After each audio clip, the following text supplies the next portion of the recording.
Shalom, Aleichem, peace be upon you, and welcome back to the broadcast. I'm Shawn.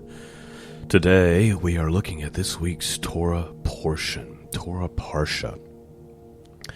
And it also begins the book of Exodus, and it's called Shemot. I'm going to talk a little bit about that here in a second. Let me read the portion summary to you from torahportions.org. Here's what it says. It says, Shemot is both the title for the second book from the scroll of the Torah and the title of the first Torah portion therein. Shemot means names. The English-speaking world calls the book Exodus. The Hebrew title for the book comes from the opening phrase of the book. Now these are the names, Shemot, of the sons of Israel who came to Egypt with Jacob. Exodus 1:1. Now real quick before I continue on with this, that's not something to just be overlooked, in my opinion. I understand why the English translators named the book Exodus. I mean, the overall story is about the Exodus from Egypt. But that's not the name of the book. And Exodus is not like a English transliteration of Shemot, which is the real name of the book. For example, Genesis, Bereshit, in the beginning. In English, we call it Genesis. It's a transliteration. It means the same thing. But that's not what happened with the book of Exodus. The book of Exodus was called Shemot, which means names. We named it in English Exodus, which does not mean names. The word Shem is the word for name. As an example, in the English world, where we replace the name of God in the Bible, we say the Lord.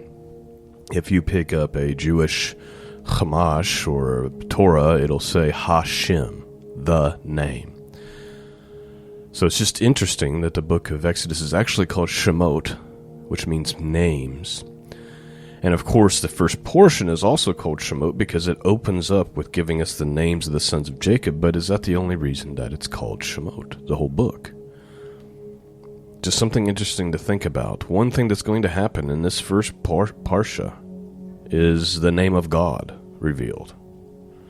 And so I think maybe there's more to the reason why this book was titled Shemot, which means names, then maybe we give it consideration. Now, there's a lot of little nuggets and things like that I want to talk about today. I'm hoping I'm not going to run us out of time. So, Lord help me. Continuing on with the portion summary, it says, the English name Exodus comes from the Septuagint, the Greek translation of the Hebrew Bible. The Greek title for the book is Exodus Aegypto, which translates a departure from Egypt. The name Exodus is an abbreviated form of that title. Exodus means departure. The book of Exodus tells the story of the children of Israel enslaved in Egypt and the miraculous redemption through the hand of Moses. The story of the giving of the Torah at Mount Sinai, the construction of the golden calf, and the construction of the tabernacle. As we study the first week's reading from the book of Exodus, we find the children of Israel in slavery. It seems at first that God, the God of their forefathers, has forgotten them. But God has not forgotten his promise. He remembers his promise to Abraham, Isaac, and Jacob, and brings a Redeemer to the children's children for the sake of his name with love. So that's the portion summary that we're getting into today. It's Exodus chapter 1 through Exodus chapter 6, verse 1. So we're going to dig into this, and hopefully we can get through it all, and hopefully I can cover everything that I want to cover. I'm going to read from a translation this morning called the Et Sefer. None of these translations do what I wish they did, and someday I'll go into more detail about it. But when it comes to God's name and the name of that we use for the word God, which is Elohiym or Elohai, there's lots of versions of it. This version does a really good job with that. Now, I happen to believe that the name of God is Yehovah, but the translators of this translation believe it's Yahuwah, which is a very common view. So when I see God's name, it's going to say Yahuwah in the translation. I'm going to say it that way.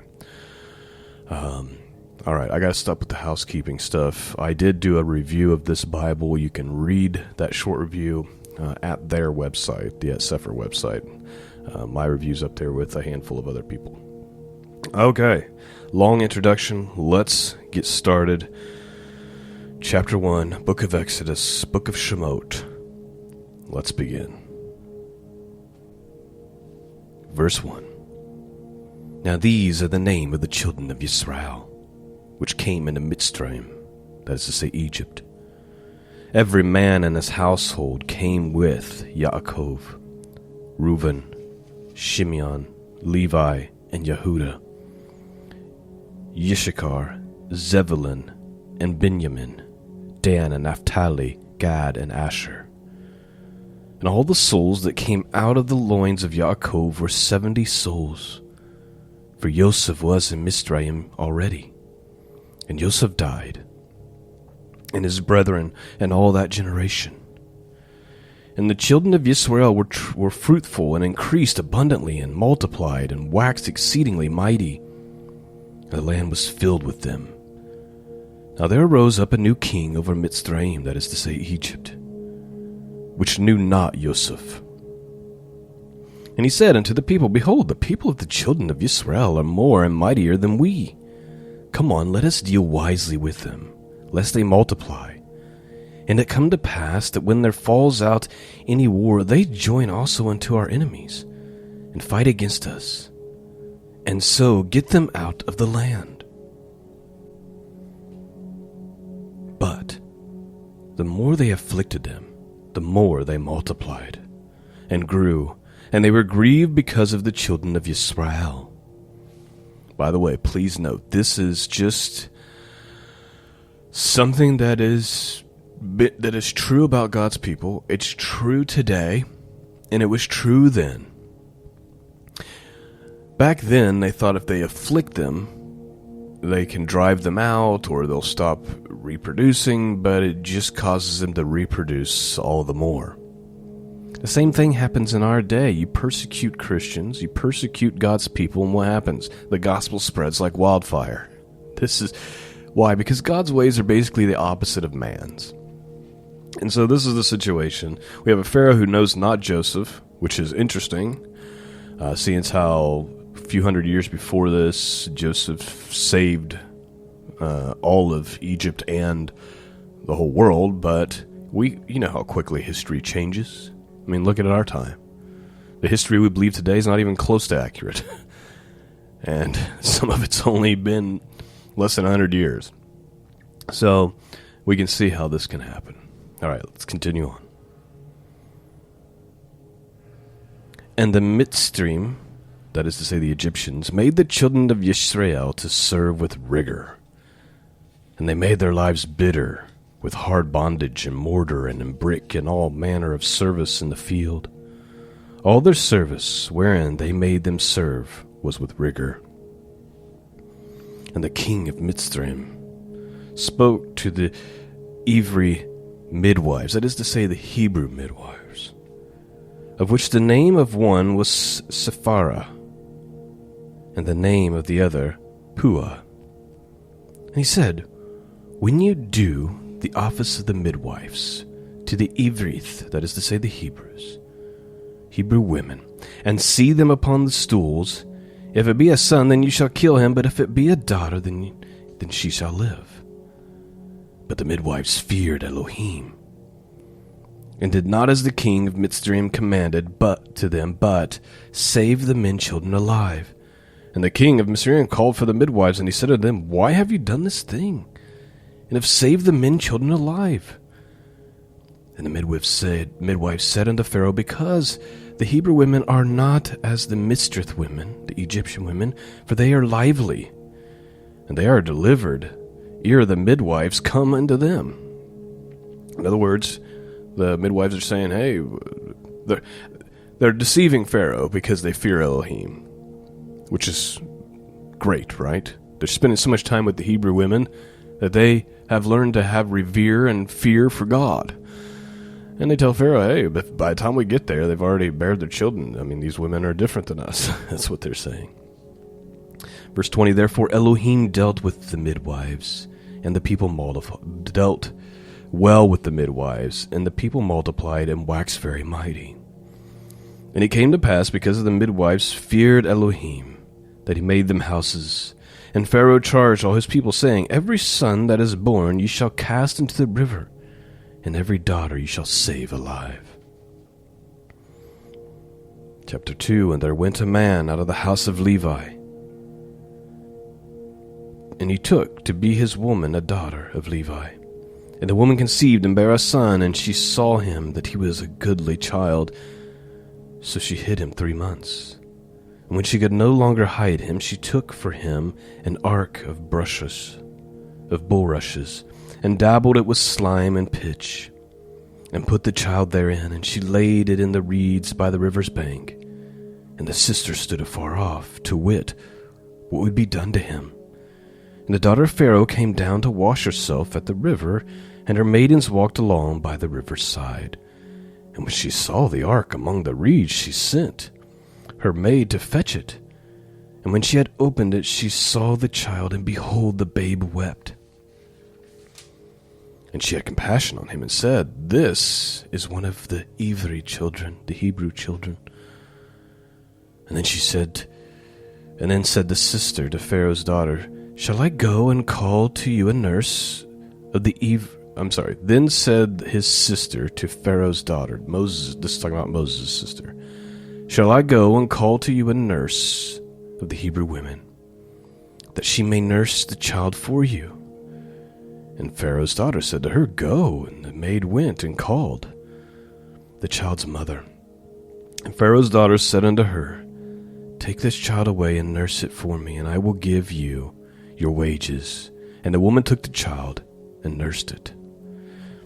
Please note the amazing workmanship here of God. We have a couple who have a child. They don't want to obey the commands of Egypt to slay the child, to abort the child. And so what do? They nurse it, and they do everything a parent is supposed to do up to the point where they can no longer hide the child, and they say, we're going to give the child to God. We trust God this much. So they put the child in a basket and send it down the river. God rewards their faith by not only giving their child back, but now they're going to get paid by Pharaoh's daughter to raise him, to nurse him. And of course, once he's of age, he'll go into the house of Pharaoh's daughter. But that's what's going on. By the way, if you hear me stumbling through some words, it's my eyes are getting worse and worse, I think, week by week. And I'm struggling to read some of the small text, so please bear with me. And your prayer should be much appreciated. Let's continue on, verse 10. And the child grew, and she brought him unto Pharaoh's daughter, and he became her son. And she called his name Moshe. And she said, because I drew him out of the water. And it came to pass in those days, when Moshe was grown, that he went out unto his brethren, and looked on their burdens, and he spied a mystery smithing an Ivri, that is to say, an Egyptian smiting a Hebrew, one of his brethren. And he looked this way and that way, and when he saw that there was no man, he slew the mystery, the Egyptian, and hid him in the sand. And when he went out the second day, behold, 2 men of the Hebrews strove together, and he said to him that did the wrong, wherefore smite your fellow? And he said, who made you prince and judge over us? Intend you to kill me as you killed the Egyptian? And Moshe feared, and he said, surely this thing is known. Now when Pharaoh heard this thing, he sought to slay Moshe, but Moshe fled from the face of Pharaoh, and dwelt in the land of Midian. And he sat down by a well. Now the priest of Midian had 7 daughters. And they came and drew water, and filled the troughs to water their father's flocks. And the shepherds came and drove them away, but Moshe stood up and helped them, and watered their flock. And when they had came to Reuel their father, he said, how is it that you are to come so soon today? Now please note, people will read this and they'll say, wait a minute, I thought Jethro was their father. Well, Jethro is their father, and Jethro is the priest. So what does the scripture mean when it says right here that the daughters returned and told their father Reuel what had happened.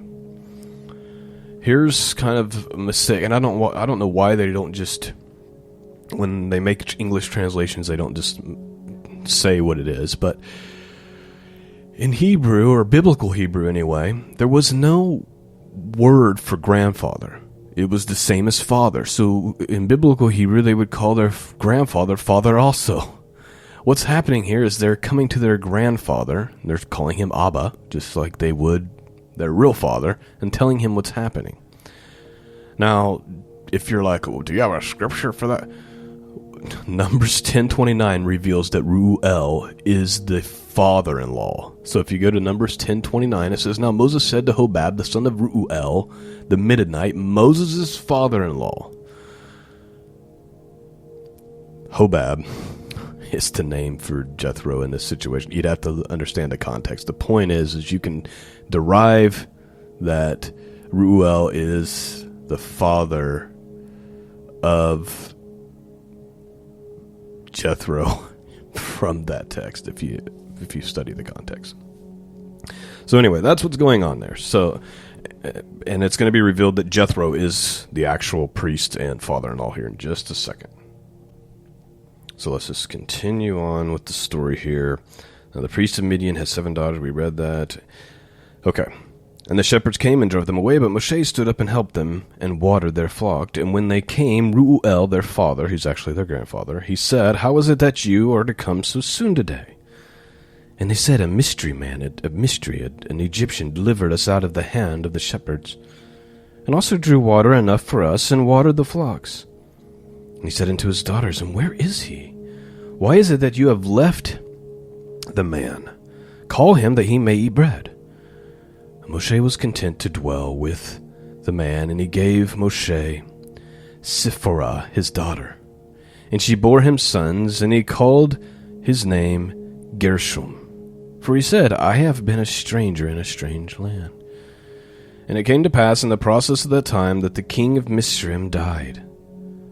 And the children of Israel sighed a reason of bondage, and they cried, and their cry came to Elohiym by reason of their bondage, and Elohiym heard their groaning. And Elohiym remembered his covenant with Abraham, with Yitzchak, with Yaakov. And Elohiym looked upon the children of Israel, and Elohiym had respect unto them. Chapter 3. This is going to be an important chapter that I'm going to try to reveal something to you, or give you something to think about. And do it kind of quickly here. Let's go on. Chapter 3. Now Moshe kept the flock of Jethro, his father-in-law, the priest of Midian. And he led the flock to the backside of the desert, and he came to the mountain of Elohiym, even to Korev. And an angel of Yahuwah appeared unto him, and a flame of a fire out of the midst of a thorn bush. And he looked, and behold, the thorn bush burned with fire, and the thorn bush was not consumed. And Moshe said, I will now turn aside and see this great sight, why the thorn bush is not burnt. And when Yahuwah saw that he turned aside to see, Elohiym called unto him out of the midst of the thorn bush, and he said, Moshe, Moshe. And he said, Here I am. And he said, Draw not nigh thither. Put off your shoes from off your feet, for the place where you stand is holy ground. Moreover, he said, I am the Elohiym of your father, the Elohiym of Abraham, the Elohiym of Yitzchak, the Elohiym of Yaakov.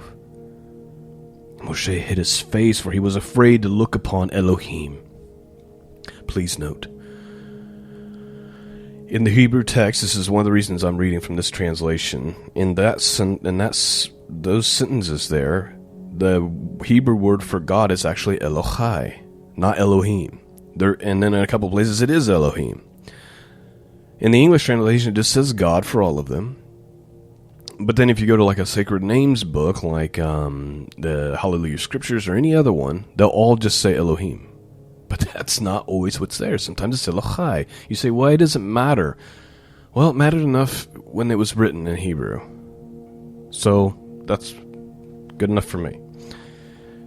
Verse 7, And Yahuwah said, I have surely seen the affliction of my people which are in Mitzrayim, and I have heard their cry by reason of their taskmasters, for I know their sorrows.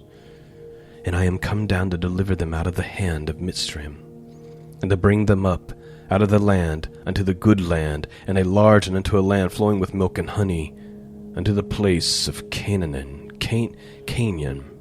and Chittim, and Emarim, and Pezarim, and Chivarim, and Yevukasim. Now therefore, behold, the cry of the children of Israel is come unto me, and I have seen the oppression wherewith the Mitzrayim, that is to say, the Egyptians, oppress them. Come now therefore, and I will send you to Pharaoh, that you may bring forth my people, the children of Israel, out of Egypt.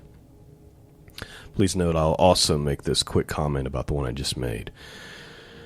You will only notice that truth, that sometimes it's Elohai versus Elohiym, if you're reading out of a Hebrew Bible, like literal Hebrew Bible. If you're going to go to Strong's Concordance and you're going to use Blue Letter Bible and you think that makes you a Hebrew scholar, you're going to get it wrong, because they only show root words and they don't demonstrate that truth. It can only be seen by reading the actual Hebrew text. Verse 11, And Moshe said unto Elohiym, Who am I, that I should go unto Pharaoh, and that I should bring forth the children of Israel out of Mitzrayim? He said, Certainly I will be with you. By the way, that's an important phrase that I want you to remember. Verse 12, And he said, this is God speaking, he said, Certainly I will be with you.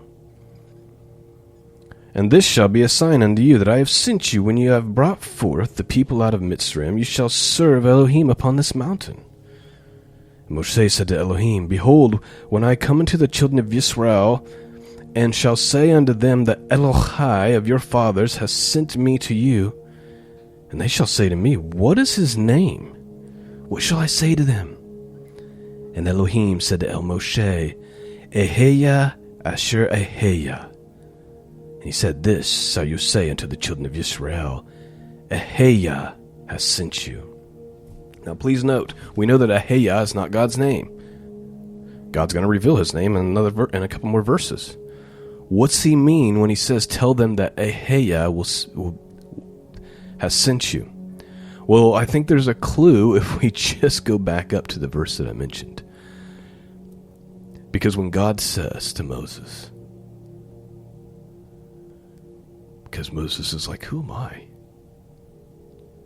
Who am I that I should do this? And God says in verse 12, and he says, Certainly, Eheya, I will be with you. So, is it possible that what he's saying is, he's encouraging Moses. He's saying, Eheya, I will be with you.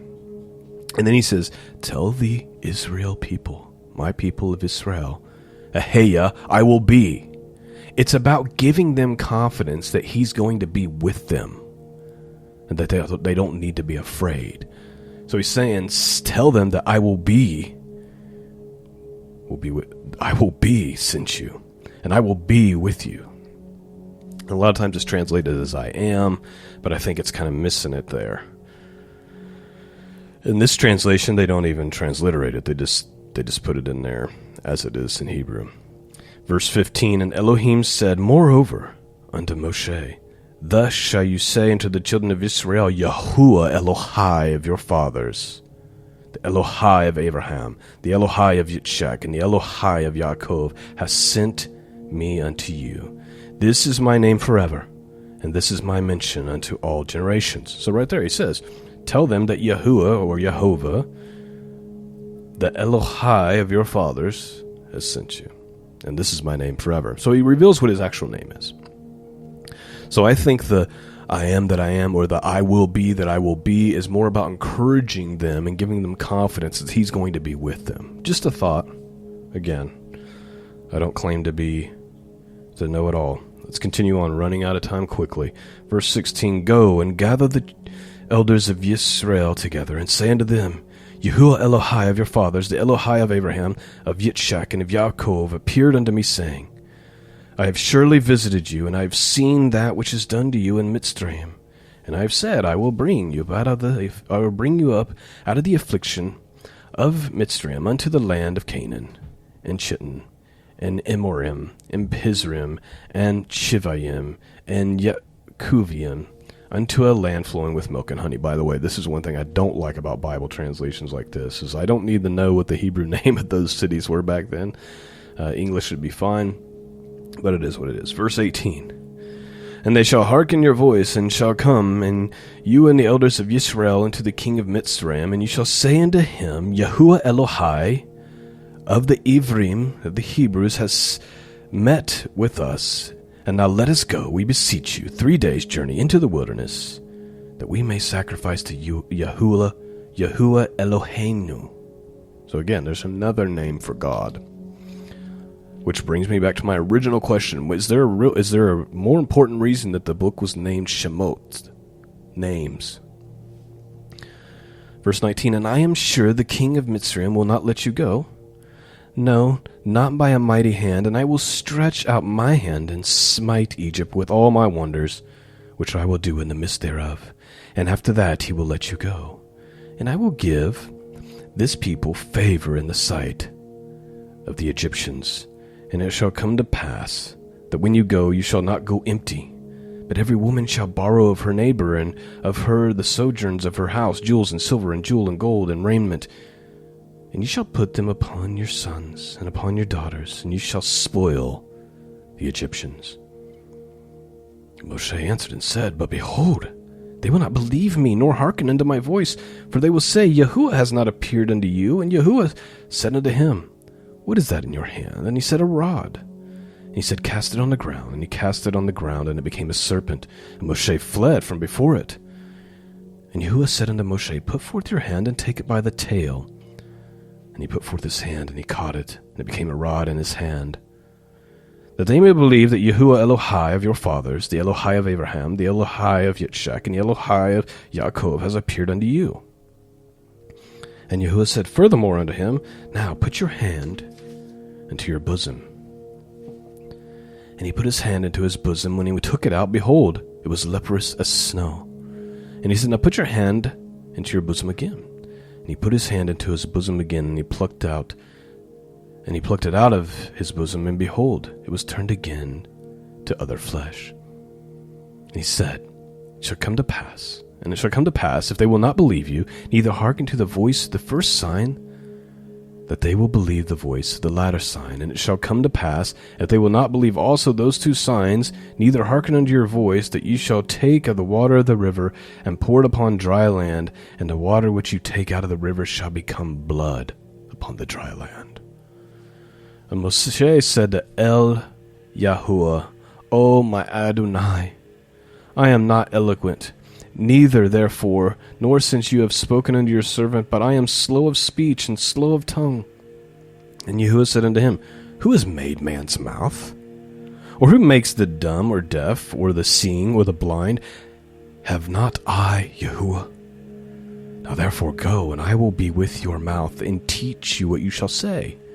And he said, O my Adonai, send, I pray you, by the hand of him whom you will send. And the anger of Yahuwah was kindled against Moshe, and he said, Is not Aaron the Levi your brother? By the way, look at the patience of God with Moses. It's like God's showing you all these things. He's promised to be with you. He's speaking to you audibly, and you're like, you've just got endless excuses of why you're unsure of yourself. And it also goes to show that God doesn't use people full of pride, but he uses the humble. Continuing on, I know that he can speak well, and also, behold, he comes forth to meet you. And when he sees you, he will be glad in his heart. And you shall speak unto him, and put the words in his mouth, and I will be with your mouth, and with his mouth, and I will teach you what you shall do. And he shall be your spokesman unto the people, and he shall be to you instead of a mouth, and you shall to him instead of an Elohiym. And you shall take this rod in your hand, wherewith you shall do signs.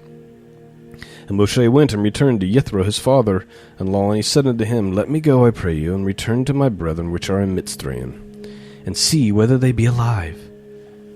And Yithro said to Moshe, Go in peace. And Yahuwah said unto Moshe in Midian, Go, return into Egypt, for all the men are dead which sought your life. And Moshe took his woman and his sons, and he set them upon the ass, and he returned to the land of Egypt. And Moshe took the rod of Elohiym in his hand. And Yahuwah said unto Moshe, When you go to return to Egypt, see that you do all these wonders before Pharaoh, which I have put in your hand. But I will harden his heart, that he shall not let the people go. And you shall say unto Pharaoh, Thus says Yahuwah, Yisrael is my son, even my firstborn. And I say unto you, Let my son go, that he may serve me. And if you refuse to let him go, behold, I will slay your sons, even your firstborn. And it came to pass, by the way of the inn, that Yahuwah met him and sought to kill him. And in Zipporah took a sharp stone and cut off the foreskin of her son and cast it to his feet. And he said, Surely a bloody man are you to me. So he let him go, and she said, A bloody man you are because of the circumcision. And Yahuwah said to Aaron, Go into the wilderness and meet Moshe. And he went, and he met him in the mount of Elohiym, and kissed him. And Moshe told Aaron all the words of Yahuwah, who had sent him, and all the signs which he had commanded him. And Moshe and Aaron went and gathered together all the elders of the children of Israel. And Aaron spoke all the words which Yahuwah had spoken unto Moshe, and did the signs in the sight of the people. And the people believed. And when they heard Yahuwah had visited the children of Israel, and that he had looked upon their affliction, they bowed their heads and worshipped. Last chapter here, chapter 5, and then we have one verse in chapter 6. And afterward Moshe and Aaron went in and told Pharaoh, Thus says Yahuwah Elohai of Israel, Let my people go, that they may hold a feast unto me in the wilderness. And Pharaoh said, Who is Yahuwah, that I should obey his voice, to let Yisrael go? I know not Yahuwah, neither will I let Yisrael go. And they said, The Elohai of the Eathrim, that is to say, the God of the Hebrews, has met with us. Let us go, we pray you, 3 days' journey into the desert, and sacrifice unto Yahuwah Eloheinu. Lest he fall upon us with pestilence or with the sword. And the king of Egypt said unto them, Wherefore do ye, Moshe and Aaron, let the people from their work get you unto your burdens? And Pharaoh said, Behold, the people of the land are now many, and you make them rest from their burdens. And Pharaoh commanded same day that the taskmasters of the people of their offices, saying, You shall no more give the people straw to make brick. As heretofore, let them go and gather straw for themselves. And the tale of the bricks which they did make heretofore too, you shall lay upon them. You shall not diminish aught thereof, and they be idle. Therefore they cry, saying, Let us go sacrifice to our Elohiym. Let their more work be laid upon them men, that they may labor therein, and let them not regard vain words. And the taskmaster of the people went out to their officers, and they spoke to the people, saying, Thus saith Pharaoh, I will not give you straw. Go ye, get your straw where you can find it. And not all of your work shall be diminished. So the people were scattered abroad throughout all the land of Egypt to gather stubble instead of straw. And the taskmasters hastened them, saying, Fulfill your works, your daily task, as when there were straw. And the officers of the children of Israel, which Pharaoh taskmaster had set over them, were beaten, and demanded, Wherefore have you not fulfilled your task in making brick, both yesterday and today, as heretofore? Then the officers of the children of Israel came and cried unto Pharaoh, saying, Wherefore deal with us thus with your servants? There is no straw given to your servants. And they say to us, Make bricks, and behold, your servants are beaten, but the fault is in your own people. But he said, Ye are idle. You are idle, therefore you say, Let us go and sacrifice to Yahuwah. Go therefore now and work, for there shall no straw be given you. Yet shall you deliver the tale of bricks. And the officers of the children of Israel did see that there were evil, and that they were evil case after it was said, You shall not diminish aught from your bricks of your daily task. And they met Moshe and Aaron, who stood in the way as they came forth from Pharaoh, and they said unto them, Yahuwah look upon you and judge, because you have made our Savior to be abhorred in the eyes of Pharaoh, in the eyes of the servants, to put a sword in their hand and slay us. And Moshe returned to Yahuwah and said, Adonai, wherefore have you so evil entreated this people? Why is it that you have sent me?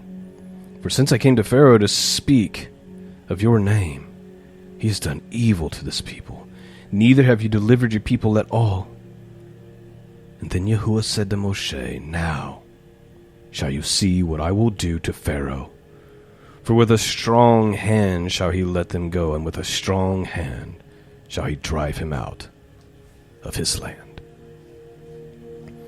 And that, my friends, is the end of our study for this morning. I don't have time for closing thoughts, so I just pray that you've been blessed, that you've been strengthened. Hopefully you've received a few things to think about. And I hope you've been blessed. Thanks for listening. Thank you for your prayers. Please consider supporting the mission of truth by going to scriptureandprophecy.com. Peace and grace be with all of you, and until next time, God bless.